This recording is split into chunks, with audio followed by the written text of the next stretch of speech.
प्रभु में मेरे परिवार की आस्था 3 पीढ़ियों से चली आ रही है। मैं बचपन से ही अपने परिवार के साथ कलीसिया जाती रही हूँ। बड़ी होने पर मैंने कलीसिया में उपयाजक और अकाउंटेंट जैसी सेवाएं की। मैंने हमेशा जोश के साथ प्रभु की सेवा की। लेकिन समय के साथ मैंने देखा कि कलीसिया ज्यादा से ज्यादा वीरान होती जा रही है। पादरी और एल्डर बिना किसी नई रोशनी के उन्हीं पुरानी बातों का प्रचार करते हैं। वे हमारी असल समस्याओं को नहीं सुलझा पाते। वे हमेशा प्रभु के लिए किए खुद के कार्य के बारे में बताते हैं। ये दिखावा करते हैं कि उन्होंने कितने कष्ट सहे हैं और कितनी बड़ी कीमत चुकाई है। ये सब सुन सुनकर मैं तंग हो गई। हर रविवार सेवा में मैं देखती कि याजक वर्ग पहले से तैयार आलेखों के आधार पर लोगों के लिए प्रार्थना करते। मुझे ये सब झूठा, निष्ठाहीन लगता। सच्ची प्रार्थना चाहे कुछ ही शब्दों की क्यों ना हो, प्रभु से दिल से बात करने की होनी चाहिए। क्योंकि प्रभु ने कहा परमेश्वर आत्मा है और अवश्य है कि उसकी आराधना करने वाले आत्मा और सच्चाई से आराधना करें। आमीन। उन लोगों द्वारा पहले से लिखी हुई प्रार्थनाओं का पाठ करना सच्ची प्रार्थनाएं नहीं थीं। इनसे प्रभु को यकीनन आनंद नहीं मिल सकता था। सही है। उपयाजकों की नियुक्ति के समय कलीसिया के अगुवाओं ने उन लोगों को नहीं चुना जो सदाचारी, वफादार थे और बाइबल के सिखाए संयम का पालन करते थे। इसकी बजाय ऐसे लोगों को नियुक्त किया जो चढ़ावों में ज्यादा योगदान देते। कलीसिया के अगुवाओं का बर्ताव प्रभु की शिक्षाओं के विपरीत था। वे अपने निजी सिद्धांत के अनुसार ही धार्मिक सभा की अगुवाई करते।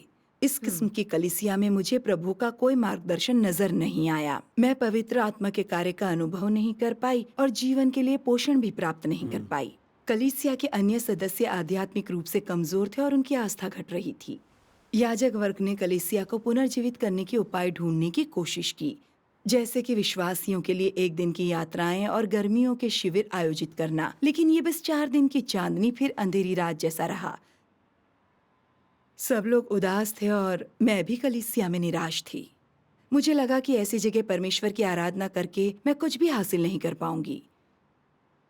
मई 2013 में मैंने कलीसिया छोड़ देने का फैसला किया।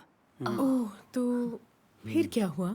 इसके बाद एक ऐसी कलीसिया ढूंढने की कोशिश में जो प्रभु की शिक्षाओं के अनुरूप हो और मेरे जीवन को पोषण दे सके। मैं देश विदेश के प्रसिद्ध पादरियों के धर्मोपदेश ऑनलाइन सुनने लगी। मैंने अपनी पुरानी कलीसिया के एक प्रचारक से भी संपर्क किया, जिसने डिविनिटी स्कूल से ग्रेजुएट होने के बाद खुद की कलीसिया शुरू की थी। मैं उसके ऑनलाइन धर्मोपदेश सुनकर उसके साथ सभाएं करती। लेकिन उस वक्त किसी के भी धर्मोपदेश मुझे आनंददायी और पोषक बिल्कुल भी नहीं लगे। 3 महीने बाद मैंने एक और कलीसिया से संपर्क साधा। मुझे लगा कि उनकी शिक्षाएं बाइबल के अनुरूप हैं, इसलिए मैं उनकी बहुत सी गतिविधियों में भाग लेने लगी। लेकिन कुछ समय बाद मैंने पाया कि हर सेवा के शुरू और अंत में वे हमेशा अन्य भाषाओं में प्रार्थना करते। वे कहते कि अन्य भाषाओं में बात करना ही पवित्र आत्मा का कार्य पाने और बचाए जाने का एकमात्र प्रमाण है। लेकिन मैं बिल्कुल सहमत नहीं थी, क्योंकि बाइबल में गलातियों 5:22-23 में कहा गया है, पर आत्मा का फल प्रेम, आनंद, शांति, धीरज, कृपा, भलाई, विश्वास, नम्रता और संयम है। आमीन।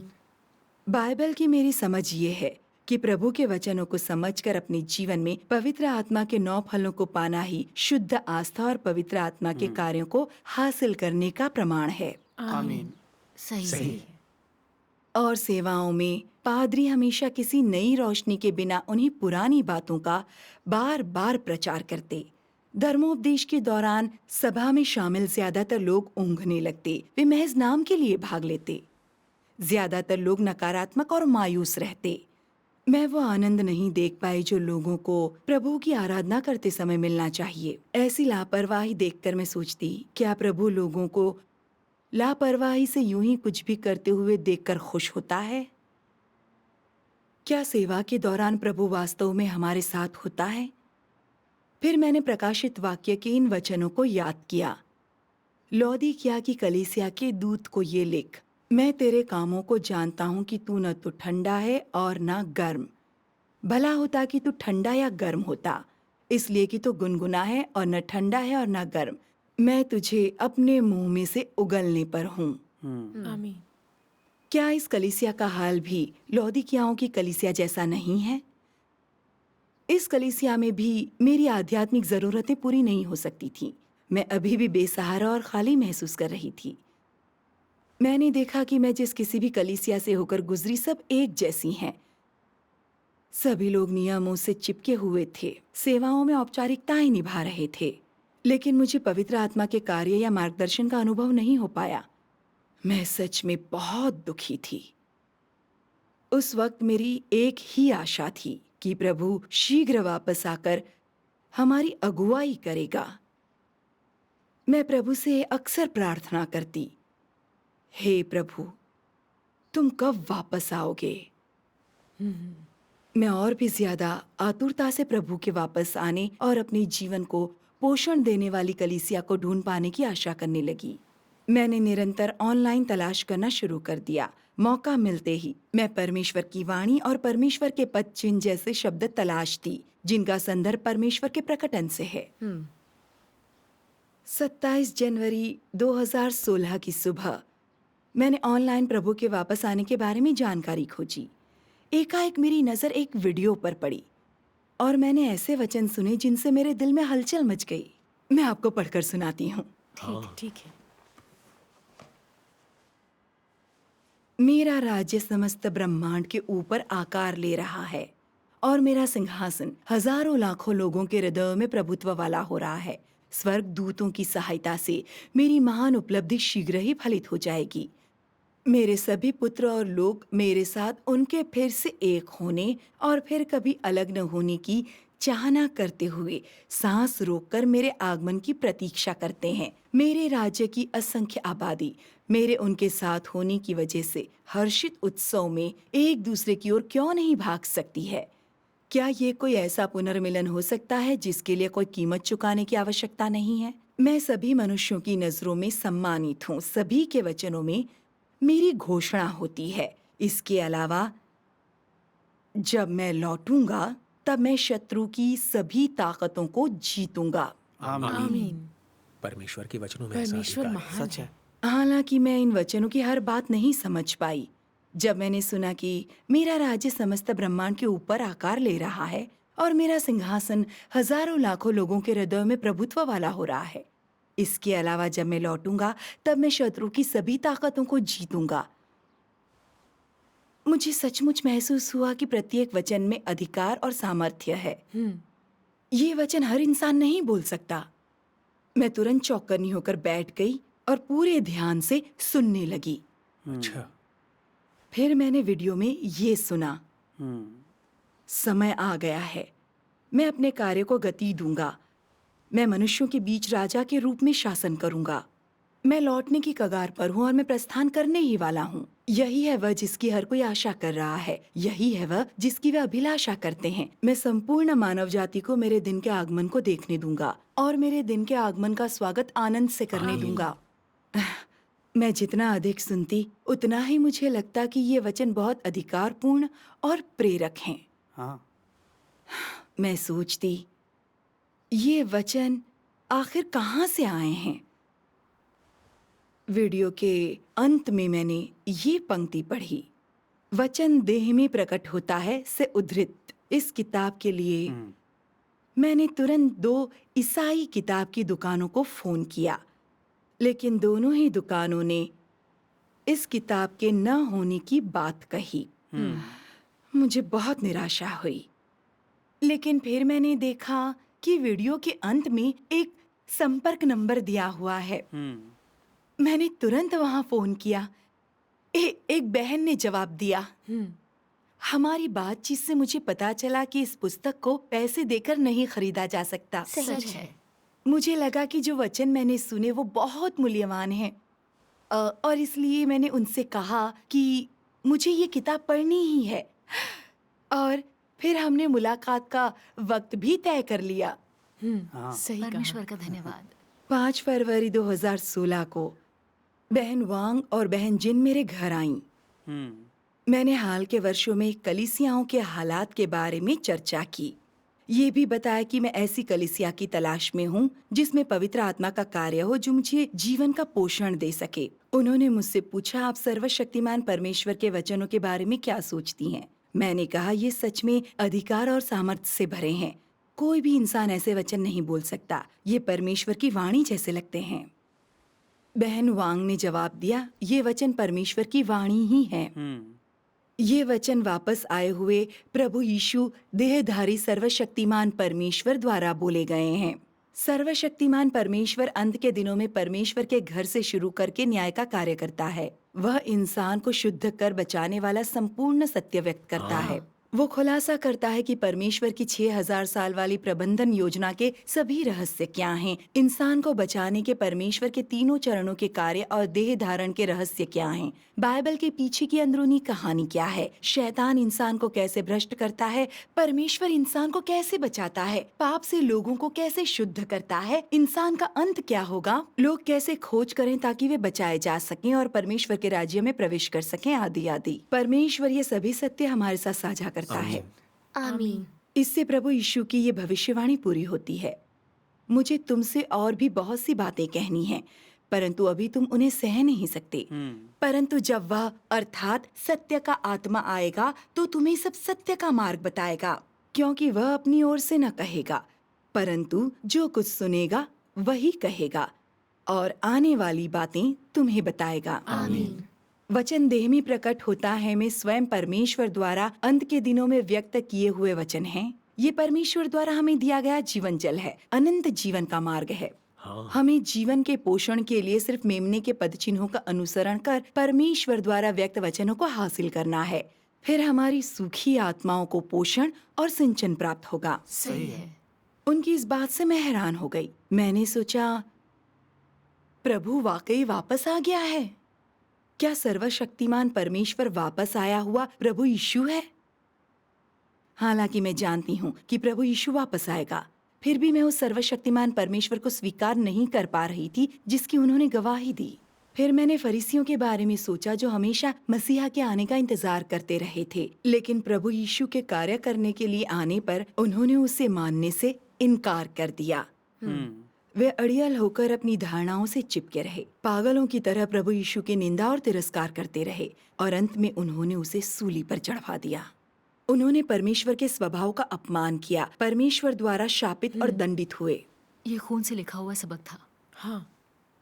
मैंने खुद को कई बार आगाह किया था कि प्रभु यीशु के आने पर मुझे फरीसियों जैसी नहीं बनना चाहिए। मैंने शिमोन और हन्ना जैसे नबियों को भी याद किया। मैं हमेशा से उनकी प्रशंसक थी। उन्हीं की तरह प्रभु यीशु के आने पर उसे पहचान लेना चाहती थी। प्रभु यीशु के वापस आने की खबर सुनकर मैं उसकी खोज और जांच पड़ताल कैसे न करती। सही कहा। सही है। फिर बहनों ने मुझे वचन देह में प्रकट होता है कि एक प्रति दी। परमेश्वर का धन्यवाद। उन्होंने ये भी बताया कि इसका हर वचन परमेश्वर के मुख से आया हुआ है। मुझे इसे ध्यान से पढ़ना चाहिए। हाँ, इसे ध्यान से ही पढ़ना चाहिए। हाँ। इसके बाद मैं सर्वशक्तिमान परमेश्वर के वचनों को पढ़ने लगी और उस कलीसिया के भाई बहनों के साथ ऑनलाइन सभाओं में भाग लेने लगी। एक दिन मैंने सर्वशक्तिमान परमेश्वर के ये वचन पढ़े। परमेश्वर पर सच्चे विश्वास का अर्थ यह है, इस विश्वास के आधार पर कि परमेश्वर सभी वस्तुओं पर संप्रभुता रखता है। व्यक्ति परमेश्वर के वचनों और कामों का अनुभव करता है, अपने भ्रष्ट स्वभाव को शुद्ध करता है, परमेश्वर की इच्छा पूरी करता है और परमेश्वर को जानता है। इसी यात्रा को परमेश्वर पर विश्वास कह सकते हैं। आमीन। मैंने मन ही मन आमीन कहा। अपनी आस्था के अनुभवों को फिर से एक बार याद किया। मैं प्रभु यीशु के छुटकारे के अनुग्रह के बाद सुस्त पड़ गई थी, ये सोचकर कि सभाओं में शामिल होना, प्रार्थना करना, बाइबल पढ़ना और प्रभु के लिए काम करना आस्था रखने के बराबर है। मैं आस्था के सच्चे अर्थ को नहीं समझ पाई। इन वचनों को पढ़ने से सचमुच मुझे रोशनी मिल गई। परमेश्वर का धन्यवाद। मैंने समझ लिया कि हमारे भ्रष्ट स्वभाव को बदलने की खातिर आस्था में परमेश्वर के कार्य और वचनों का अनुभव करना जरूरी है, ताकि हम सत्य को हासिल कर परमेश्वर को जान सकें। यही परमेश्वर में आस्था रखना है। आमीन। इन कुछ संक्षिप्त वचनों ने आस्था के सच्चे अर्थ को पूरी तरह से समझा दिया। मुझे परमेश्वर में विश्वास रखने का रास्ता दिखा दिया। हाँ। परमेश्वर का धन्यवाद। सिर्फ परमेश्वर ही ऐसे वचन व्यक्त कर सकता है। सही है। बाद में मैंने सर्वशक्तिमान परमेश्वर के कुछ वचन पढ़े जिनमें इंसान की भ्रष्टता को उजागर किया गया है। जैसे परमेश्वर खुलासा करता है कि हम इसलिए काम करते हुए खुद को नहीं खपाते क्योंकि हम परमेश्वर से प्रेम करते हैं, बल्कि इस उम्मीद में कि परमेश्वर से सौदेबाजी करके हम परमेश्वर के राज्य का आशीष पा सकेंगे। वह हमारे अहंकार और परमेश्वर के भय को न मानने से पर्दा उठाता है। वो हमारे परमेश्वर का भय न मानने का पर्दाफाश करता है। जैसे ही उसका कार्य हमारी धारणाओं के अनुरूप नहीं होता, हम उसकी निंदा करते हैं। जैसा कि इब्रानियों 4:12 में कहा गया है, क्योंकि परमेश्वर का वचन जीवित और प्रबल और हर एक दोधारी तलवार से भी बहुत चोखा है और प्राण और आत्मा को और गांठ गांठ और गूदे गूदे को अलग करके आर पार छेदता है और मन की भावनाओं और विचारों को जांचता है। आमीन। सर्वशक्तिमान परमेश्वर द्वारा व्यक्त वचन सचमुच परमेश्वर के वचन हैं, क्योंकि परमेश्वर ही इंसान के दिलों की गहराइयों की जांच कर सकता है और हमारे विचारों की जांच कर जान सकता है कि हम क्या सोच रहे हैं। सिर्फ परमेश्वर ही हमारी भ्रष्टता के सत्य का सटीक विश्लेषण कर सकता है। हाँ। सर्वशक्तिमान परमेश्वर के वचनों ने मेरी समझ से बाहर रहे बाइबल के बहुत से अंशों के रहस्यों का खुलासा कर दिया, जैसे कि स्वर्गारोहित होने का वास्तव में क्या अर्थ है, जीवन सरिता का जल क्या है, नया यरूशलेम क्या है, बुद्धिमान और मूर्ख कुंवारियां क्या हैं, किताब और उसकी 7 मोहरों को खोजने का क्या अर्थ है, आदि आदि। इसने वाकई मेरी आंखें खोल दी। मैं पूरी तरह से आश्वस्त हो गई। परमेश्वर का धन्यवाद। स्वयं परमेश्वर के अलावा कोई भी बाइबल के इन रहस्यों को प्रकट नहीं कर सकता। आमीन। मैंने सर्वशक्तिमान परमेश्वर के वचन को जितना अधिक पढ़ा, खुद को उतना ही आध्यात्मिक रूप से पोषित महसूस किया। ये मेरे सूखे जीवन को पोषण देने जैसा था। परमेश्वर का धन्यवाद। मैं बिल्कुल आश्वस्त हो गई कि ये पवित्र आत्मा के वचन हैं और इंसान से परमेश्वर की बातें हैं। सर्वशक्तिमान परमेश्वर वास्तव में वापस आया हुआ प्रभु यीशु है। मैंने प्रभु यीशु के इस वचन का अनुभव किया, परंतु जो कोई उस जल में से पिएगा जो मैं उसे दूंगा, वो फिर अनंत काल तक प्यासा न होगा, वरन जो जल मैं उसे दूंगा वह उसमें एक सोता बन जाएगा जो अनंत जीवन के लिए उमड़ता रहेगा। जाहिर हुआ कि अंत के दिनों के मसीह के पास ही जीवन जल का सोता है। अब मैंने आखिरकार जीवन के इस सोते के स्रोत को पा लिया है। परमेश्वर का धन्यवाद। सही कहा। सर्वशक्तिमान परमेश्वर के वचनों को पढ़कर और भाई बहनों के साथ सभाएं और संगतियां करके मैं धार्मिक जगत के वीरान होने के सार और कारणों को समझ पाई हूँ। परमेश्वर का धन्यवाद। आइए सर्वशक्तिमान परमेश्वर के कुछ वचनों पर नजर डालें। सर्वशक्तिमान परमेश्वर कहते हैं, जो लोग पवित्र आत्मा के वर्तमान कार्य का अनुसरण नहीं करते हैं, उन्होंने परमेश्वर के वचनों के कार्य में प्रवेश नहीं किया है। और चाहे वे कितना भी काम करें या उनकी पीड़ा कितनी भी बड़ी हो या वे कितनी ही भागदौड़ करें, परमेश्वर के लिए इनमें से किसी बात का कोई महत्व नहीं है और वो उनकी सराहना नहीं करेगा।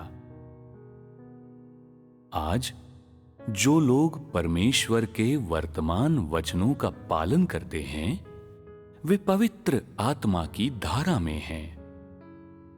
जो लोग आज परमेश्वर के वचनों से अनभिज्ञ हैं, वे पवित्र आत्मा की धारा के बाहर हैं और परमेश्वर की सराहना ऐसे लोगों के लिए नहीं है।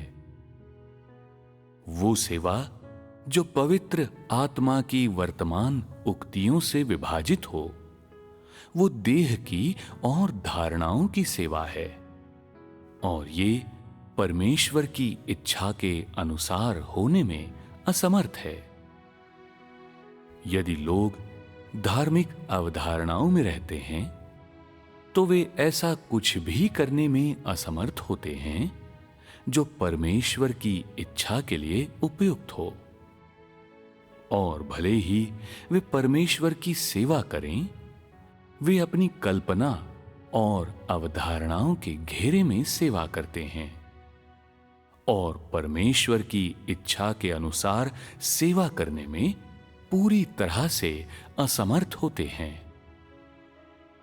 परमेश्वर के कार्य के प्रत्येक चरण में मनुष्य से तदनुरूपी अपेक्षाएं भी होती हैं। वे सभी जो पवित्र आत्मा की मुख्य धारा के भीतर हैं, वे पवित्र आत्मा की उपस्थिति एवं अनुशासन के अधीन हैं। और ऐसे लोग जो पवित्र आत्मा की मुख्य धारा में नहीं हैं, वे शैतान के नियंत्रण में हैं और वे पवित्र आत्मा के किसी भी कार्य से रहित हैं।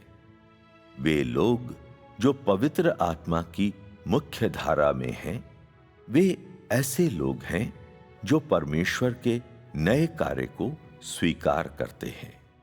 वे ऐसे मनुष्य हैं जो परमेश्वर के नए कार्य में सहयोग करते हैं। यह उन लोगों के लिए नहीं है जो नए कार्य को स्वीकार नहीं करते हैं। वे पवित्र आत्मा की मुख्य धारा से बाहर हैं और पवित्र आत्मा का अनुशासन एवं फटकार उन पर लागू नहीं होता है। पूरे दिन ऐसे लोग शरीर में जीवन बिताते रहते हैं। वे अपने मनों के भीतर ही जीवन बिताते हैं और कुल मिलाकर जो कुछ वे करते हैं वह उस सिद्धांत के अनुसार होता है जो उनके स्वयं के मस्तिष्क के विश्लेषण एवं अनुसंधान के द्वारा उत्पन्न हुआ है। यह पवित्र आत्मा के नए कार्य की अपेक्षाएं नहीं है और यह परमेश्वर के साथ सहयोग तो बिल्कुल भी नहीं है। ऐसे लोग जो परमेश्वर के नए कार्य को स्वीकार नहीं करते हैं, वे परमेश्वर की उपस्थिति से वंचित रहते हैं और इसके अतिरिक्त वे परमेश्वर की आशीषों एवं सुरक्षा से रहित होते हैं। उनके अधिकांश वचन एवं कार्य पवित्र आत्मा की पुरानी अपेक्षाओं को थामे रहते हैं। वे सिद्धांत हैं, सत्य नहीं। ऐसे सिद्धांत एवं रीति विधियां यह साबित करने के लिए पर्याप्त हैं कि वह एकमात्र चीज जो उन्हें एक साथ लेकर आती है वह धर्म है। वे चुने हुए लोग या परमेश्वर के कार्य के उद्देश्य नहीं है। उनके बीच के सभी लोगों की सभा को मात्र धर्म का महासम्मेलन कहा जा सकता है और उन्हें कलीसिया नहीं कहा जा सकता है। ये एक अपरिवर्तनीय तथ्य है। आमीन। इसे पढ़ने के बाद मुझे एहसास हुआ कि मेरी पुरानी कलीसिया और जिन अलग अलग संप्रदायों में मैं पहले थी, वे परमेश्वर के नए कार्य के साथ कदम नहीं मिला पाए। वे पवित्र आत्मा के कार्य में शामिल नहीं किए गए और बस धार्मिक स्थल बनकर रह गए। वे अब परमेश्वर की कलीसिया नहीं रह गए। याजक वर्ग सिर्फ बाइबल के ज्ञान और सिद्धांत की व्याख्या करते, शीख ही बगाड़ते कि उन्होंने बहुत कष्ट सहे और बहुत कुछ छोड़ा। वे हमेशा खुद को ऊंचा दिखाकर अपनी ही गवाही देते। उन्होंने कभी भी परमेश्वर का उत्कर्ष कर उसकी गवाही नहीं दी। उन्होंने कभी भी प्रभु के वचनों का अभ्यास करने के लिए दूसरों की अगुवाई नहीं की। उनमें से कुछ ने तो चापलूसी के आधार पर लोगों को कलीसिया के पदों पर नियुक्त कर दिया। कहा कि जो अलग अलग भाषाओं में बातें करते हैं वे पवित्र आत्मा से परिपूर्ण हैं और परमेश्वर द्वारा बचाए जा चुके हैं। वे ये बातें खुद की धारणाओं और कल्पनाओं के आधार पर करते हैं। अपनी कलीसियाओं की इस तरह अगुवाई करके धार्मिक अगुआ प्रभु की शिक्षाओं से भटक गए, प्रभु की इच्छा के विरुद्ध चले गए। वे विश्वासी होने का दम भरते, लेकिन न तो वे प्रभु के मार्ग पर चले और न ही उसके आदेशों पर कायम रहे। उनका रास्ता पूरी तरह से प्रभु के विपरीत था। यकीनन। प्रभु इन सब की मंजूरी कैसे दे सकता है? सही कहा। वे जगहें अब कलीसिया के रूप में नहीं मानी जा सकती। वे सिर्फ संप्रदायों और धार्मिक समूहों के लिए रह गई हैं। इसीलिए वहाँ अपनी आस्था पर अमल करके मैं परमेश्वर का मार्गदर्शन नहीं पा सकी। मैं पोषण पाए बिना आध्यात्मिक रूप से सूख गई थी। हाँ। चलिए सर्वशक्तिमान परमेश्वर के कुछ और वचनों पर नजर डालें। सर्वशक्तिमान परमेश्वर कहते हैं, परमेश्वर इस सत्य को पूर्ण करेगा। वह संपूर्ण ब्रह्मांड के लोगों को अपने सामने आने देगा और पृथ्वी पर परमेश्वर की आराधना करवाएगा और अन्य स्थानों पर उसका कार्य समाप्त हो जाएगा और लोगों को सच्चा मार्ग तलाशने के लिए मजबूर किया जाएगा। यह यूसुफ की तरह होगा। हर कोई भोजन के लिए उसके पास आया और उसके सामने झुका, क्योंकि उसके पास खाने की चीजें थीं।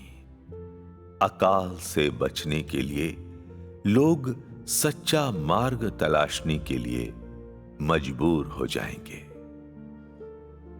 संपूर्ण धार्मिक समुदाय गंभीर भुखमरी से पीड़ित हो रहा है और केवल परमेश्वर ही आज मनुष्य के आनंद के लिए हमेशा बहने वाले स्रोत को धारण किए हुए जीवन के जल का स्रोत है और लोग आकर उस पर निर्भर हो जाएंगे। मैंने अपनी महिमा इस्राएल को दी और फिर वापस ले ली और फिर इस्राएलियों को और संपूर्ण मानवता को पूर्व में ले आया। मैं उन सभी को रोशनी में ले आया ताकि वे फिर से एक हो सकें और इसकी संगति में रह सकें तथा उन्हें और खोज न करनी पड़े। मैं उन सभी को फिर से रोशनी देखने दूंगा जिन्हें इसकी तलाश है और अपनी वह महिमा देखने दूंगा जो इस्राएल में थी। मैं उन्हें देखने दूंगा कि मैं बहुत पहले सफेद बादलों पर सवार होकर लोगों के बीच आ गया हूं। अनगिनत सफेद बादल और पर्याप्त मात्रा में फलों के गुच्छे और तो और इस्राएल के यहोवा परमेश्वर को भी देखने दूंगा। मैं उन्हें यहूदियों के मालिक चिरिच्छित मसीह और अपना पूर्ण प्रकटन देखने दूंगा, जिसे शासक पूरे युगों के दौरान सताते रहे हैं। मैं पूरे विश्व पर कार्य करूंगा। मैं महान कार्य करूंगा और अंत के दिनों में लोगों को अपनी सारी महिमा और सारे कर्म दिखाऊंगा। जिन्होंने बरसों मेरी प्रतीक्षा की है, जिन्होंने मेरे सफेद बादलों पर सवार होकर आने की इच्छा की है, इस्राएल को जिसने फिर से मेरे प्रकट होने की कामना की है, और उस सारी मानवता को जिसने मुझे सताया है, उन्हें मैं समग्र पूर्णता में अपनी महिमामयी मुखाकृति दिखाऊंगा, ताकि उन सभी को पता चल सके कि मैं बहुत पहले ही पूर्व में अपनी महिमा ले आया हूं और यह अब यहूदिया में नहीं है, क्योंकि अंत के दिन पहले ही आ चुके हैं। आमीन। परमेश्वर का धन्यवाद। परमेश्वर के वचन पढ़कर और भाई बहनों के साथ सभाएं करके मैं समझ सकी कि प्रभु यीशु अंत के दिनों में नया कार्य करने के लिए देहधारी होकर वापस आया है। उसने राज्य का युग शुरू किया है और अनुग्रह के युग को खत्म किया है। साथ ही पवित्र आत्मा का कार्य परमेश्वर के अंत के दिनों के कार्य में आ गया है। धार्मिक जगत ने पवित्र आत्मा का कार्य पूरी तरह से गवा दिया है। धार्मिक जगहों में फंसे हुए लोग अंधकार और वीरानी में डूब गए हैं। यकीनन। व्यवस्था के युग के अंत में देहधारी प्रभु यीशु ने आराधना स्थल के बाहर एक नया और ऊंचा कार्य किया। अनुग्रह का युग शुरू किया और व्यवस्था के युग को खत्म किया। परमेश्वर का कार्य उस युग के छुटकारे के कार्य में चला गया। फिर आराधना स्थल वीरान हो गए। जो लोग यहोवा परमेश्वर के कार्य से चिपके रहे और प्रभु यीशु के कार्य को स्वीकार नहीं किया, वे सभी अंधकार में डूबकर गुम हो गए। इससे मुझे आमोस 8:11 की याद आई। परमेश्वर यहोवा की यह वाणी है, देखो ऐसे दिन आ रहे हैं जब मैं इस देश में अकाल भेजूंगा। उसमें अन्न का अकाल और पानी की प्यास नहीं होगी, बल्कि यहोवा के वचनों को सुनने का होगा। आमीन। आमीन। फिर आखिरकार मैं समझ सकी। मैं बहुत सी कलीसियाओं में गई, मैंने बहुत से मशहूर पादरियों के धर्मोपदेश सुने, लेकिन मुझे कभी भी जीवन की आपूर्ति नहीं मिली। मेरी भूखी आत्मा सर्वशक्तिमान परमेश्वर के वचन सुनने के बाद ही तृप्त हो पाई। ऐसा परमेश्वर के नया कार्य करने और पवित्र आत्मा के कार्य के वहाँ चले जाने के कारण हुआ है। आमीन। आमीन। पवित्र आत्मा अब सिर्फ सर्वशक्तिमान परमेश्वर के नाम से किए गए कार्य का ही समर्थन करता है। भले ही लोग प्रभु यीशु के कार्य का पालन करें, परमेश्वर उसका अब समर्थन नहीं करता। सही है। मैंने अपनी ये समझ एक सभा में साझा की और बहन वांग ने ये संगति साझा की। दरअसल धार्मिक जगत में छाए अकाल के पीछे परमेश्वर की इच्छा है।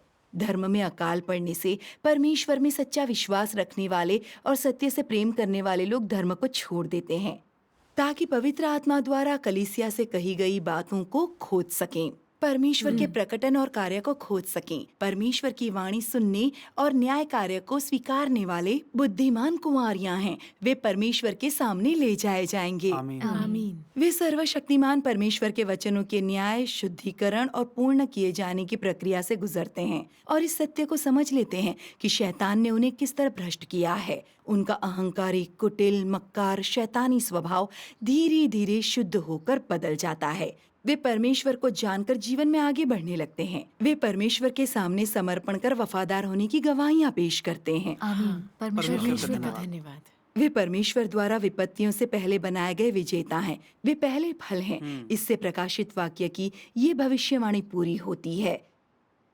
ये वे हैं जो स्त्रियों के साथ अशुद्ध नहीं हुए पर कुंवारे हैं। ये वे ही हैं जहाँ कहीं मेमना जाता है वे उसके पीछे हो लेते हैं।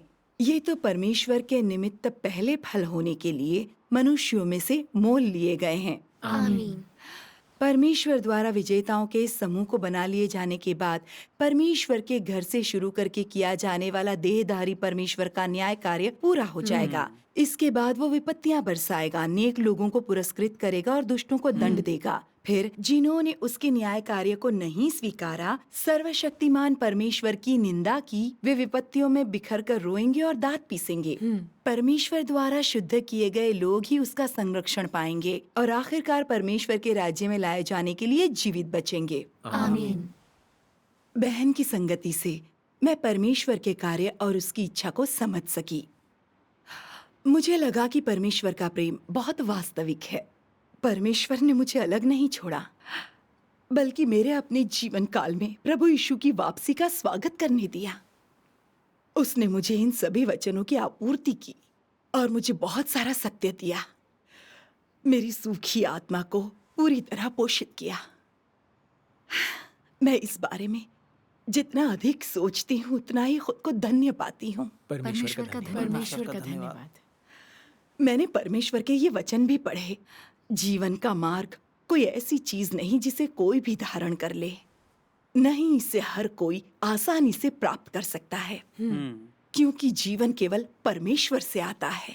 कहने का अर्थ है कि केवल स्वयं परमेश्वर ही जीवन के सार को धारण करता है। केवल स्वयं परमेश्वर के पास ही जीवन का मार्ग है। आमीन। और इसलिए केवल परमेश्वर ही जीवन का स्रोत है। और इतना ही नहीं, जीवन के जल का सदा बहने वाला सोता है। आमीन। सर्वशक्तिमान परमेश्वर सभी चीजों के लिए जीवन का स्रोत है। उसके वचन ही सत्य, मार्ग और जीवन है। आमीन। वे निरंतर हमारा पोषण और सिंचन करते रहते हैं। हाँ। और अब मैंने सर्वशक्तिमान परमेश्वर के वचनों का सिंचन और उनकी अगुवाई हासिल कर ली है। मैं सिंहासन से प्रवाहित जीवन जल का आनंद उठा रही हूँ। मैं सचमुच मेमने के विवाह भोज में शामिल हो गई हूँ। आमीन। मुझे बचाने के लिए मैं सर्वशक्तिमान परमेश्वर की आभारी हूँ। परमेश्वर का धन्यवाद। सही है। परमेश्वर की सही बहनें उसकी है। वाणी को पहचानती हैं। हाँ, सही है। परमेश्वर हमसे बहुत प्रेम करता है।